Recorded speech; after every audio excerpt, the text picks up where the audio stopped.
My name is Mmabidietsa Kganakga. I am 16 years of age and I am currently in matric. Please tell us what country you went into and what program did you partake in?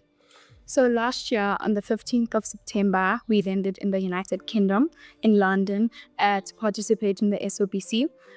It's a triathlon built or designed to raise funds for the organization Afrika Tikkun. It's swimming, running, and cycling. So I participated in the 10-kilometer run. 10. Yes, sir. How was that? It was hectic. It was quite challenging, but then because of the training and the experience we've had prior to the event, we managed to finish, or I managed to finish the race. And the reason why I said it was hectic is because as I was running, I witnessed like old people just pass me by like nobody's business.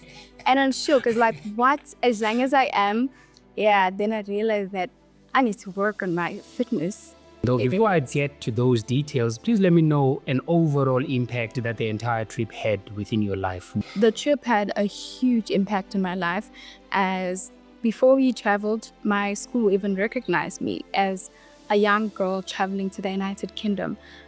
With that, the experience or the exposure my school created for me, I managed to create an impact in the young girls' lives at my school, and also kids in my community and kids within Afrika Tikkun. Because one of them even came up to me like, I want to be just like you. And that showed me what a huge impact I've made in their lives, just mainly because I traveled abroad, which is something that is scarce to see a young girl travel at my age, especially. And also, even like the overall impact has changed my perspective of how I view life and everything around me. Because when I got to the UK, it felt like I was on a different planet, because it is way different from how it is here at home, South Africa. From like the environment, how clean it is, the people, just everything was the sportsmanship, because we went there to participate in the SOBC. It was phenomenal. So that is how it has impacted my life overall. What is it that you're currently doing that is different from how you used to do things before? Yes.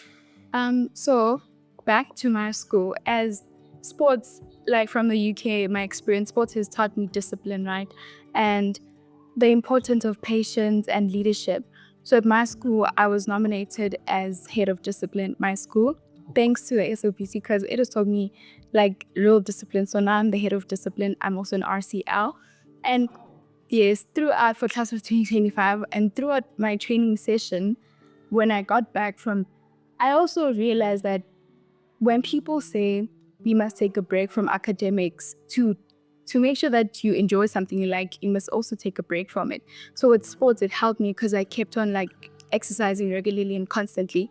And I'm now also part of the top 10 in my school. How do you plan to pay it forward? And what is it that is different that you're going to continue doing? In terms of my plan of paying it forward, recently we went to an Afrika Tikkun event with the top achievers. And that was truly inspirational for me to witness, realizing what opportunities Afrika Tikkun is creating for young people and the organization giving back. I'd also like to be one of the people making the impact and give back to young kids. It could also be helping push the kids into participating in more sports, take their academics more seriously, also creating opportunities for them to also travel abroad, just like I did. So that is my plan. What are your parting words that you would like to say to the entire team, those who made this trip a possibility and those who've been supporting, working tirelessly for you guys to be able to go abroad? So with the team, firstly, I'd like to say thank you. And I'd also like to share that I am a living example of what your contributions have made. Like, you've impacted me beyond the word impact. To Afrika Tikkun, I am very grateful for the opportunity. And I hope you don't stop doing what you're doing because of the impact that you've made. Also to Belron for your dedication and the work you've put in, and like the investment you've made to make sure that young people get the opportunities that I get, not only from traveling overseas, but also like these competitions such as your spelling bees, your maths Olympiad, all of those cannot happen without your help. So I'd like to say thank you, and please don't stop because of the change you're making and the difference you're making in our lives.